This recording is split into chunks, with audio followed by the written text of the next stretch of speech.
Hi guys! We're back again for another video. And syempre, another delivery day na naman. Time check natin, 4:10 in the morning. Madaling araw na. Maga kaming bumangon ni Daddy para i-prepare yung mga rancho na i-deliver natin sa Mangaldan, Pangasinan. Meron kasing nag-take all sa mga rancho, kaya ayan, piniprepare na.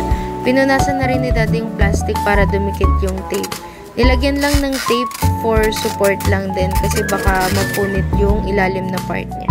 And ayun na, nakalagay na sila sa kanilang mga plastic bags. Naka-ready na sila kasi malayo-layo ang biyahe natin.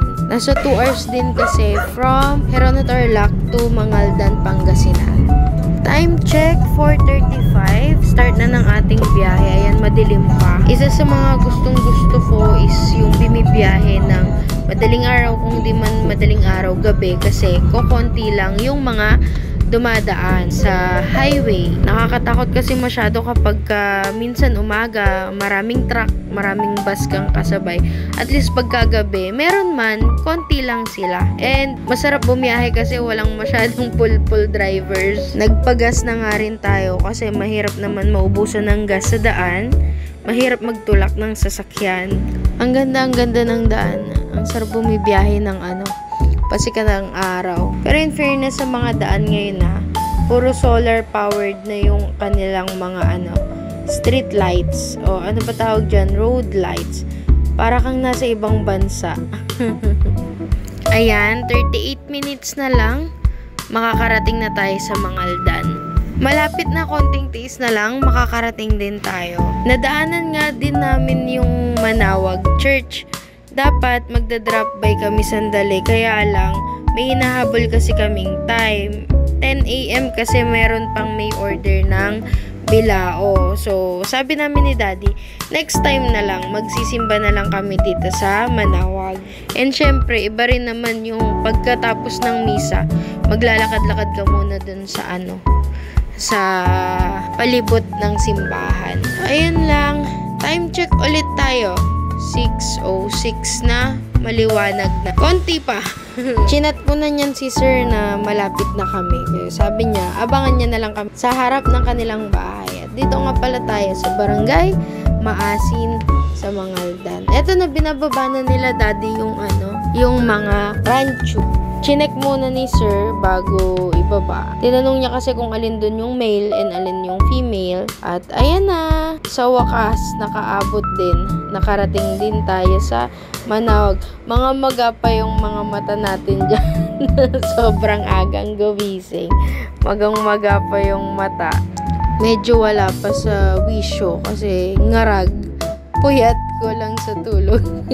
Kahit si Sir, bagong gising lang din. Ganun talaga. Walang puyat-puyat, walang pagod-pagod. Pag gustong kumita at kailangan kumita ng pera, sacrifice talaga tayo. At ito ang paraan natin. And soon, one day, naniniwala kami na magbubunga din lahat ng sakripisyo. Siguro ngayong mga panahon na to, masasabi ko na hindi pa namin na-spoil yung mga sarili namin. Kumbaga, hindi pa kami ulit nagkakaroon ng break na deserve namin sa lahat ng hirap at sakripisyo. Pero naniniwala akong darating tayo dyan. One day. Kasi sabi nga, nasa Diyos ang awa, nasa tao ang gawa. Kung hindi mo rin naman tinutulungan ng sarili mo, paano ko tutulungan ng Diyos, diba? Kaya, do something to improve yourself, to help yourself na maalis ka sa kung ano man ang kinalalagyan mo ngayon. Kung nahihirapan ka, syempre, para makaalis ka dyan, mahihirapan ka din. Pero darating ka rin naman dun sa punto ng buhay mo na okay na. Alam mo yun, yung sasabihin mo na, I'm winning in this life. Mananalo din tayo sa buhay.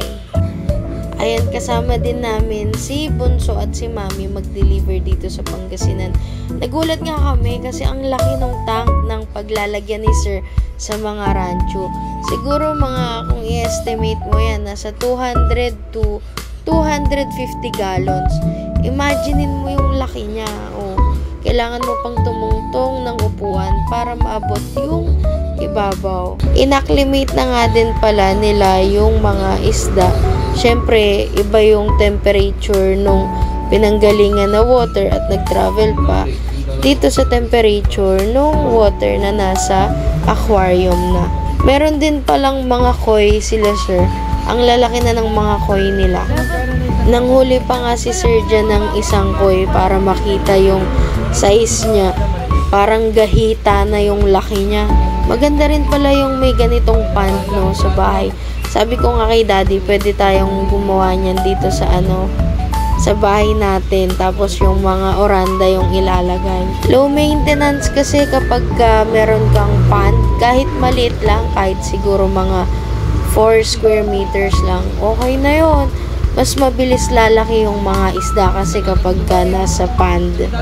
Meron nga din palang mga gapi si sir. Ayan, kita niya naman sa video. At ayan na nga, after magbayaran, syempre, uwian na. Balik na tayo sa Gerona. And nakauwi din tayo ng safe. Yan lamang po for today's video. Maraming salamat po sa panonood. Don't forget to follow, like, and share na rin po. Yan lang po. Bye-bye!